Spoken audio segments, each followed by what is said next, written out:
राज ठाकरे बनाम उत्तर भारतीय।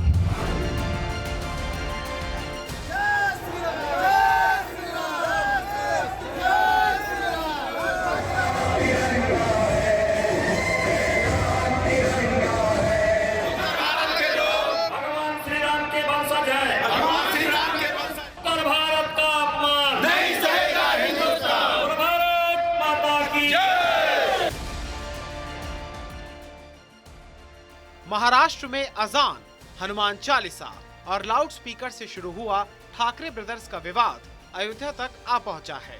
हालांकि राज ठाकरे के अयोध्या पहुंचने की तारीख 5 जून है। इसी बीच आदित्य ठाकरे ने भी 10 जून को अयोध्या आने का ऐलान कर इस घमासान को और ज्यादा घंघोर कर दिया है। ये ठाकरे परिवार की विवाद नहीं है, ये शुद्ध रूप से राजनीतिक विरासत का विवाद है।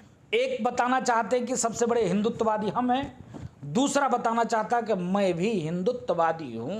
जिस प्रकार से अयोध्या में पोस्टर लगी, एक पोस्टर लगी कि आ रहे भगवाधारी, दूसरा आधे घंटे बाद तुरंत पोस्टर लगती है कि आ रहे असली और नकली से सावधान।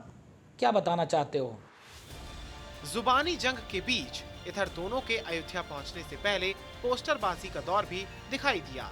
सूबे की सड़कों पर असली और नकली के पोस्टर दिखाई दिए, लेकिन कैसरगंज से बीजेपी सांसद बृजभूषण शरण सिंह की एंट्री ने नया ट्विस्ट ला दिया है। भारत का अपमान नहीं सहेगा हिंदुस्तान, भारत माता की जय। 2008 से मैं तलाश रहा था कि श्रीमान जी कहीं मिल जाएं, मिले नहीं, क्योंकि वो एक दरबे में रहते हैं। दरबे में वो मुंबई के बाहर नहीं निकलते, वहाँ पीटते हैं लेकिन मुंबई के बाहर नहीं निकलते हैं, पहली बार निकल रहे हैं। इसलिए मैं अपना कर्तव्य मानता हूँ। हम सब लोग, आप भी राम के ही वंशज हैं, और जिन राम के वंशजों को वो पीटते थे, आज उन्हीं का राम का दर्शन करने आ रहे हैं। उनका हृदय परिवर्तन हुआ है। तो आओ, कोई दिक्कत नहीं, अयोध्या सबकी है, आइए, कोई दिक्कत नहीं है। लेकिन आने के पहले जिनको भी आपने तकलीफ दी है, अगर नहीं दी है तो कह दो कि हमने नहीं दी है, कह दो, और आगे नहीं देंगे तो वहां मारोगे, यहां दर्शन करोगे। उत्तर भारतीयों पर हमलों से खफा बृजभूषण शरण सिंह ने राज ठाकरे को खलनायक बताकर माफी मांगने की चेतावनी दी थी, लेकिन 13 अखाड़ों के साधु संतों के समर्थन और समर्थकों से चिंतन मंथन के बाद हाई जोश में बृजभूषण के जज्बात हैं कि अब माफी से भी नहीं मिलेगी अयोध्या में एंट्री, क्योंकि अब तो 5 जून को 5 लाख लोग अयोध्या पहुंचेंगे।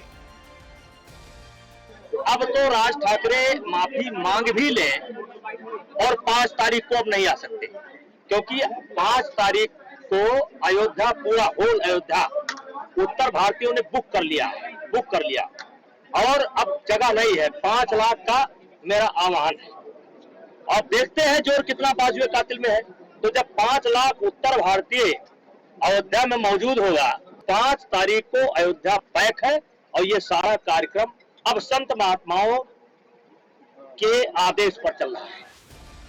अब राज ठाकरे के रथ को रोकने का बिगुल बृजभूषण ने बजाया तो बीजेपी के ही अयोध्या वाले सांसद लल्लू सिंह ने भी ललकार दे दी। लल्लू ने कहा है, हनुमान जी की कृपा से यदि कोई प्रभु श्री राम की शरण में आता है तो उसका स्वागत है। भगवान राज ठाकरे को सद्बुद्धि दे कि वो पीएम मोदी के मार्गदर्शन में काम करें, जिससे उनका व महाराष्ट्र का कल्याण हो सके। बहरहाल महाराष्ट्र में जल्द ही बीएमसी का चुनाव होना है। बीएमसी का चुनाव किसी भी सूबे के चुनाव से कम नहीं है। वैसे भी इस चुनाव में उत्तर भारतीयों का भी बड़ा वोट बैंक है। ऐसे में सवाल ये है कि ये हिंदुत्व की राजनीति का दांव है या बीएमसी चुनाव का तनाव है। सवाल ये है कि आखिर महाराष्ट्र की लड़ाई अयोध्या तक क्यों आए।